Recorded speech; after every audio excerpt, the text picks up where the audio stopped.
অধ্যাপকদের কার্যকলাপে ক্ষোভ উগরে কলেজের অধ্যাপক এবং অধ্যক্ষের বিরুদ্ধে গিয়ে এবার নির্যাতিতা ও আপাতত কর্মচ্যুত মহিলার পাশে দাঁড়ালেন এলাকার মহিলারা। পুঞ্চার লৌলারা রামানন্দ সেন্টিনারি কলেজের এই ঘটনায় উত্তাল হয়ে উঠেছে এলাকা। শুক্রবার দুপুরে লৌলারা থেকে পুঞ্চা বাজার এলাকায় মিছিল করে কলেজের একাধিক দুর্নীতির কথা স্লোগানের মাধ্যমে তুলে ধরে প্রিন্সিপাল সহ অধ্যাপকদের কাঠগড়ায় তুলে কলেজেরই কর্মচ্যুত নির্যাতিতা মহিলার পাশে দাঁড়ান তারা। উল্লেখ্য, কলেজের পরীক্ষা চলাকালীন লৌলারা রামানন্দ সেন্টিনারি কলেজের একজন অস্থায়ী মহিলা কর্মী কলেজের অধ্যাপক সমীর কুমার সেনের বিরুদ্ধে শ্লীলতাহানি ও হেনস্থার অভিযোগ আনে। পুলিশ তদন্তে নামার আগে অধ্যাপক নির্দোষ দাবি করে পথে নামে কলেজের একাংশ অধ্যাপক এবং শিক্ষাকর্মীরা, যার কারণে পরিচালন সমিতির সাথে বাকবিতণ্ডা সহ রাস্তা অবরোধ, সাথে কলেজের শিক্ষা পরিবেশে টানা বিশৃঙ্খলা সৃষ্টি হয়ে আসছিল জেলার অন্যতম ঐতিহ্যবাহী এই শিক্ষা প্রতিষ্ঠানে।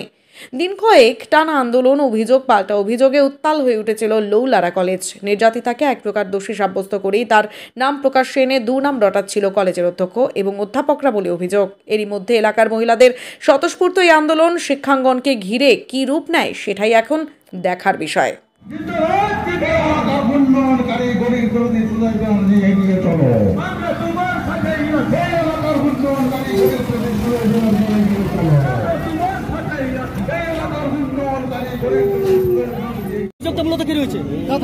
আমার অভিযোগ আমার বাবাকে নিয়ে আমাকে কালিমাক্ত করেছে। আমার বাবাকে নিয়ে, আমার বাবা হচ্ছেন সুজয় ব্যানার্জি। আমার বাবাকে নিয়ে মেয়ের সাথে এই কলেজের শিক্ষিত প্রফেসররা আমাকে কালিমাক্ত করেছে। আমি ওদের দুর্নীতি ধরে দিয়েছি বলে প্রফেসরদের। আমার বাবাকে নিয়ে আমাকে প্রচন্ড চারদিকে আমার বাবাকে নিয়ে কালিমাক্ত করা হয়েছে। আমি বিচার চাই আপনাদের জনতার কাছে, আর কিছু। আপনি তো থানায় একটা অভিযোগ করেছিলেন,